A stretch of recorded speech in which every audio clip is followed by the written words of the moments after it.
তো সেনাবাহিনী এখানে অনেক বড় একটা ইয়া করে দিয়েছিল, বাট আলটিমেটলি কোনো কাজের কাজ কিচ্ছু হয় নাই।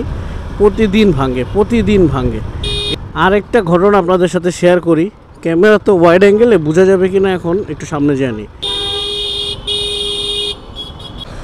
আসসালামু আলাইকুম ডিয়ার ভবঘুরেবাসী, কেমন আছেন আপনারা সবাই? অনেকগুলো টপিক নিয়ে কথা বলতে চাই, কিন্তু আসলে ভিডিও শুরু করলে এবং রাস্তার সিনসিনারি দেখলে আর টপিকগুলো মনে থাকে না, টপিকগুলো ভুলে যাই। বর্তমান যে সিচুয়েশন, এই সিচুয়েশনে যারা অ্যাটলিস্ট রাস্তায় নিজস্ব ভেহিকেল নিয়ে ঘোরাফেরা করে বা চলাচল করে নিজের ব্যক্তিগত বা দৈনন্দিন কাজের প্রয়োজনে, এই লোকগুলো প্রচুর পরিমাণে হ্যাসেল। উল্টা দিক দিয়ে অটোরিকশা আসবেই, উল্টা দিক দিয়ে এত পরিমাণ অটোরিকশা আসে, এটা অসহ্যনীয়, সহ্য করার মতো না।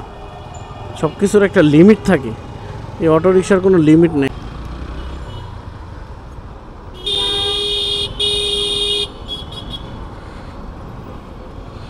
এই যে জায়গাটা দিয়ে উল্টা এত পরিমাণ অটোরিকশা ঢোকে, অটোরিকশা ঢোকার কারণে এই জায়গাটা মুখ বন্ধ হয়ে থাকে,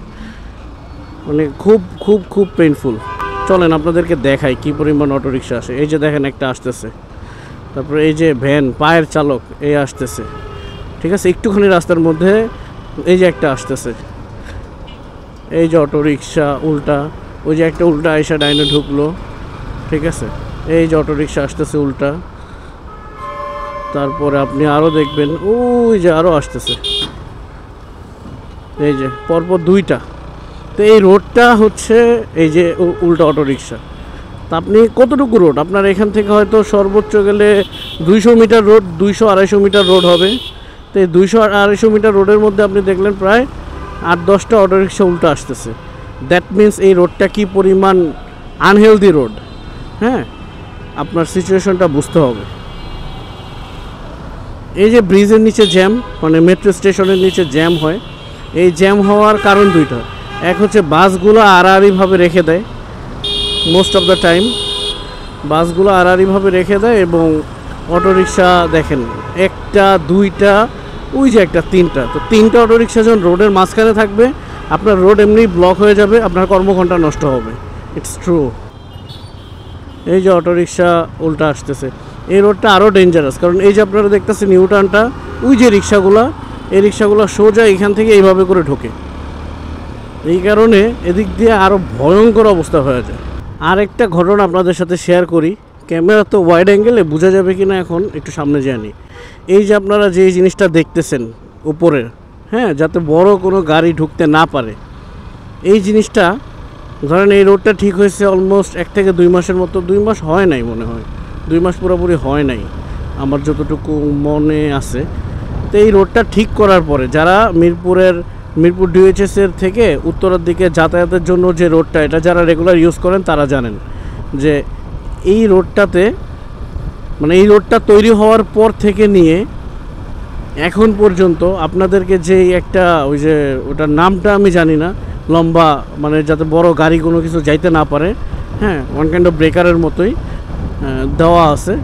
এটা আল্লাহ 30 দিনের মধ্যে মনে হয় 25 দিনই ভাঙছে।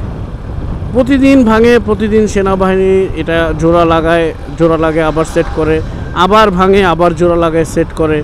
এইখান দিয়ে বড় গাড়ি চলা নিষেধ এইখান দিয়ে, কারণ আপনার পাশে যে রোডটা, এই যে আপনার ওই পাশে যে রোডটা, ওইটা 18 নম্বর সেক্টরের অপোজিটে যে রোডটা, ওটা বেরিবাদ রোড, মিরপুর বেরিবাদ রোড।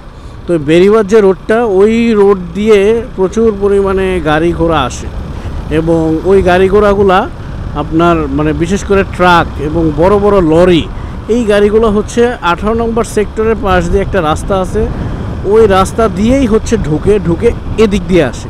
এরা মূলত সমস্যাটা তৈরি করে। কারণ কি? কারণ এই রোডগুলোর মধ্যে যেই ওয়েটের গাড়িগুলো আসে, ওই ওয়েটের গাড়ি ক্যারি করার মতো ক্যাপাবল এই রোডগুলো না। এই রোডগুলো রেগুলার ডেইজের গাড়িগুলো চলার জন্য, ট্যাক্সি বা প্রাইভেট কার, বাইক, ঠিক আছে, বা ছোটোখাটো পিক আপ, এইগুলা। তো সেনাবাহিনী এখানে অনেক বড় একটা ইয়া করে দিয়েছিল, বাট আলটিমেটলি কোনো কাজের কাজ কিচ্ছু হয় নাই। প্রতিদিন ভাঙে।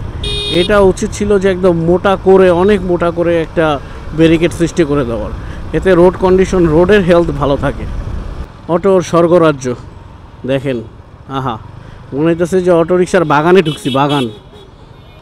বাগানে এত পরিমাণ ফুল, অটোরিকশার ফুল, একেবারে সূর্যমুখী ফুল।